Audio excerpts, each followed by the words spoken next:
cru si on m'avait dit que je serais à ce niveau-là aujourd'hui. Mais c'est ce qui se passe quand vous décidez de changer votre vie et puis quand vous avez les bonnes informations et que vous passez à l'action. Dès ma première année d'entrepreneuriat. En partant de zéro, je précise, sans diplôme, sans compétences, sans expérience, sans avoir fait d'études particulières. Et mon but dans cette vidéo, c'est absolument pas de me vanter, mais simplement de te montrer que j'ai pas inventé l'eau chaude, je suis pas un petit génie et que ce que j'ai fait concrètement, toi qui regardes cette vidéo, tu peux largement le faire aussi. Cette phrase, j'ai dû l'entendre plus d'une centaine de fois. Et je pense en vrai que le fait d'analyser plus d'une centaine d'entrepreneurs n'a pas aidé.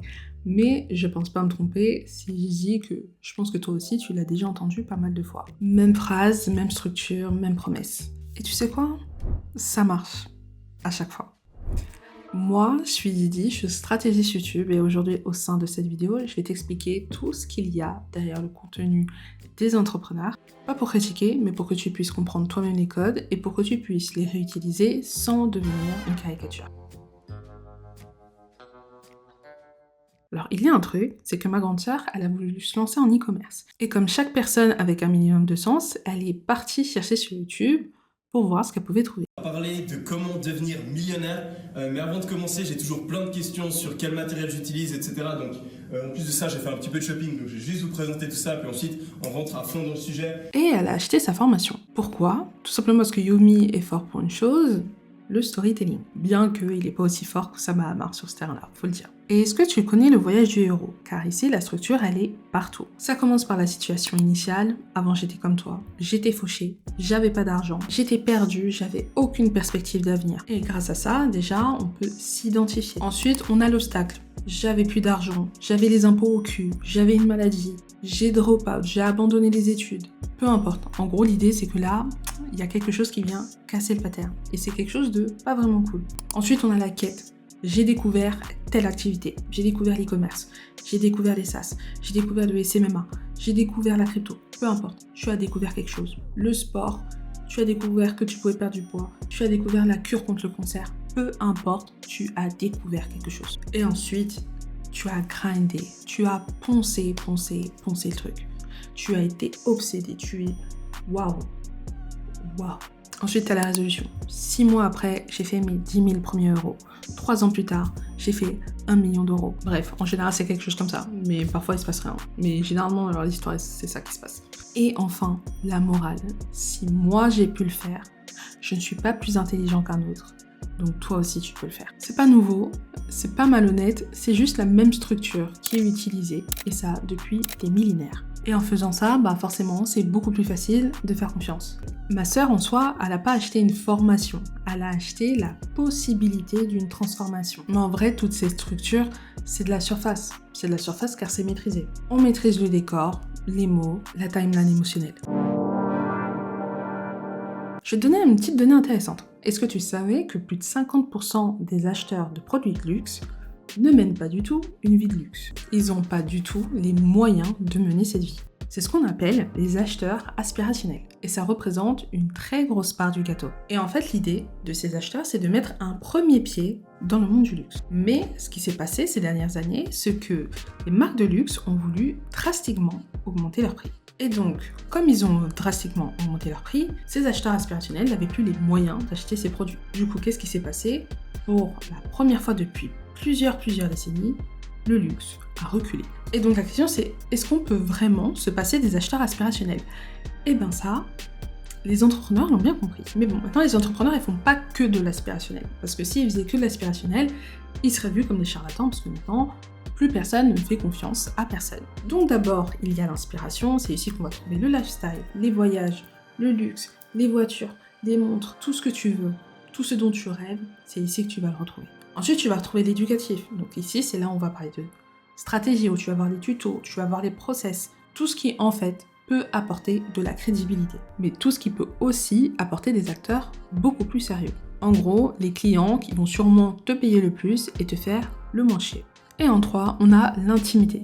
C'est là où on va retrouver les behind the scenes, les doutes, les échecs, le quotidien, en fait. Et c'est là où on va créer une vraie relation de confiance. Je connais cette personne, au-delà de l'inspirationnel et au-delà de l'éducatif. L'inspiration seule, c'est superficiel.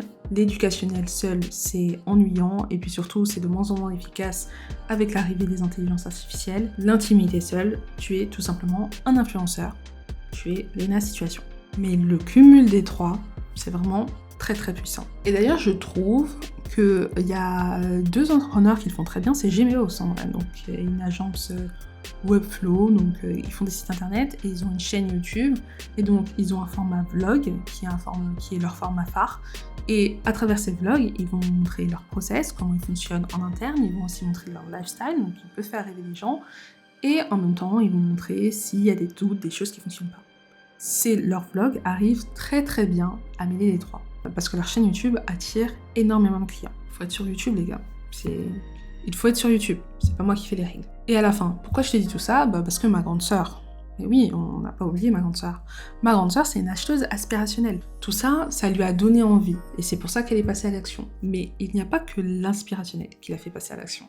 Il y a un autre petit truc, un autre petit mot dont on entend tout le monde parler, l'authenticité. Bon, ma sœur, c'est quand même ma grande sœur. Elle est censée quand même être un peu smart, parce que c'est ma grande sœur. Et si elle est tombée dedans, c'est pas juste à cause du lifestyle, c'est aussi parce qu'elle avait confiance. Yomi, il a fait du e-com, il en a vécu. Même si aujourd'hui c'est plus trop son activité principale, ça l'a été. Donc il est légitime d'en parler. Ma sœur, elle l'a perçu comme fiable, mais aussi comme authentique. Alors après, est-ce qu'il l'était vraiment ? J'aimerais vraiment pouvoir répondre à cette question, mais la vérité c'est que je ne connais pas, donc je pourrais pas y répondre. Mais la vérité c'est que l'authenticité en tant que telle, ça veut plus dire grand chose. Parce que qu'est-ce qui permet de dire qu'une personne est authentique ? On ne sait pas. Mais moi j'ai remarqué quelque chose, c'est que souvent, ce qui est perçu comme de l'authenticité, c'est ce qu'on considère être plus ou moins proche de nous.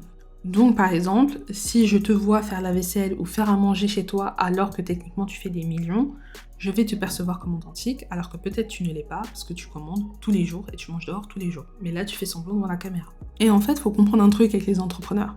C'est que si c'est des entrepreneurs à succès, ils maîtrisent la psychologie humaine. C'est littéralement leur travail. Ils connaissent leur ICP, leur client idéal par cœur. Ils savent ce dont ils rêvent, ce qu'ils désirent. Ils sont dans nos têtes, c'est facile pour eux. Donc c'est facile pour eux de nous montrer ce qu'on a envie de voir. Et c'est aussi pour ça que le personal branding, ça a explosé ces dernières années. D'ailleurs, j'en ai fait une vidéo juste avant. Donc en fait, ils vont jouer sur cet aspect confiance et en plus, ils vont maîtriser tout ce tunnel de découverte. Et donc, c'est jackpot. Il n'y a pas de manipulation en tant que telle. Ils maîtrisent juste l'art de la communication. Mais ça n'empêche qu'on a un problème aujourd'hui. Tout le monde fait la même chose. T'as juste besoin de scroller et ça peu importe la plateforme, que ce soit Instagram, TikTok, YouTube ou LinkedIn. Peut-être qu'on va faire un groupe anti-LinkedIn. On voit les mêmes images, les mêmes produits, les mêmes décors, les mêmes discours. Tout le monde fait la même chose. Du coup, en fait, le pattern est rompu, la confiance se perd. Et ça me fait penser pas mal aux studios de podcast, c'est-à-dire qu'au début, les studios de podcast étaient super cool, et maintenant, c'est aussi de plus en plus utilisé, non pas pour faire des podcasts en tant que tels, mais aussi pour filmer des vidéos YouTube simples, voilà. Et c'est vrai que maintenant, quand on va percevoir un entrepreneur dans un studio de podcast, il y a de plus en plus de personnes qui vont se dire « Alors, comment on gagne ce jeu, en fait ? Comment on gagne ce truc où on a l'impression que personne ne peut gagner ?» Déjà, ça va passer par l'esthétique. Pas juste le template de l'entrepreneur à succès. Il faut un visuel reconnaissable, mais qui surtout nous ressemble et qui nous permet de nous différencier des autres. Pas besoin d'en faire énormément, pas besoin d'en faire beaucoup, juste quelque chose qui nous ressemble et ça peut même être très simple. Il nous faut aussi notre vision philosophique, c'est-à-dire avoir quelque chose à dire. Quelque chose au-delà de comment faire 10K par mois. Une vision business, une vision du monde, une vision de la vie, tout simplement. La preuve, forcément pour un entrepreneur, donc pas juste parler mais aussi montrer, il y a différentes façons de montrer, j'en ai parlé dans des vidéos, mais que ce soit à travers certains clients, mais aussi par rapport à des études de cas que vous pouvez faire. Et dans ma précédente vidéo, je te parlais de Théo Lyon quand je te parlais de personal branding, c'est un très bel exemple, parce que c'est un entrepreneur qui est très apprécié parmi d'autres entrepreneurs ou aspirants entrepreneurs, parce que c'est quelqu'un qui va se positionner, alors je sais pas si c'est voulu ou désiré, mais qui va se positionner à l'antipode de l'entrepreneur à succès de base, quoi. C'est quelqu'un qui est posé, qui est clair, qui va pas être dans l'ostentatoire, qui va documenter, qui va parler de sa propre vision du business, qui va parfois pas aller dans le sens des autres de ce qu'on peut entendre. Il arrive en fait à utiliser les codes sans en devenir un cliché, tout simplement. Et du coup, comme il est pas dans le cliché et qu'il ose aussi dire des choses que d'autres personnes ne vont pas forcément oser dire, il est perçu comme vrai. Peut-être qu'il est vrai, peut-être qu'il ne l'est pas, on sait pas. Et du coup, il est aussi perçu comme authentique. Donc au final, ma sœur, elle a acheté la formation de Yomi Denzel. Et le résultat, c'est quoi ? C'est qu'elle l'a pas terminé, donc on n'aura jamais vraiment le fin mot de l'histoire. Mais est-ce que c'est de la faute à Yomi ? Non. Est-ce que la formation est mauvaise? En vrai, je saurais pas dire, je l'ai pas vue. Mais le résultat, c'est qu'elle a acheté une transformation qu'elle n'a pas vécue. L'entrepreneur, lui, il a vendu. Il a atteint son objectif. Et la vérité, c'est que moi, avec cette vidéo, je fais exactement pareil. Je crée du contenu pour vendre mon service et c'est ok. Tant qu'au final, il n'y a pas d'arnaque, qu'il n'y a pas de scam et qu'on est correct et qu'on est droit, tout est bon, c'est ligne droite. Aujourd'hui, maintenant, tu sais ce qu'il y a derrière le contenu des entrepreneurs. Et la vérité, c'est que toi-même, tu sais que c'est important de créer du contenu. Tout le monde te le dit. Donc c'est pas une nouvelle, c'est pas waouh. D'ailleurs, peut-être même que tu crées déjà du contenu. Et tout ça, ça peut littéralement tout changer. À la fin, le but, c'est de jouer le jeu à ta manière, sans être un cliché, sans copier les plus gros. Ça, c'est la plus grosse erreur que je vois à chaque fois que je parle avec des entrepreneurs ou que j'accompagne des entrepreneurs sur leur chaîne YouTube.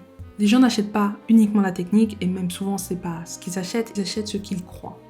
Ils achètent ce qu'ils pensent peut les transformer, peut les aider. Et souvent, ce qu'ils croient, c'est en quoi ils ont confiance. Et moi, je te conseillerais toujours d'être sur YouTube pour avoir cette dite confiance, parce que c'est une plateforme longue et que ça fait totalement la différence. Et ça tombe bien, car j'ai fait une vidéo sur les 4 stratégies à mettre en place cette année, donc je t'invite à la regarder. Et si tu as envie enfin de prendre ta chaîne YouTube au sérieux, je t'invite à prendre rendez-vous dans le lien en description.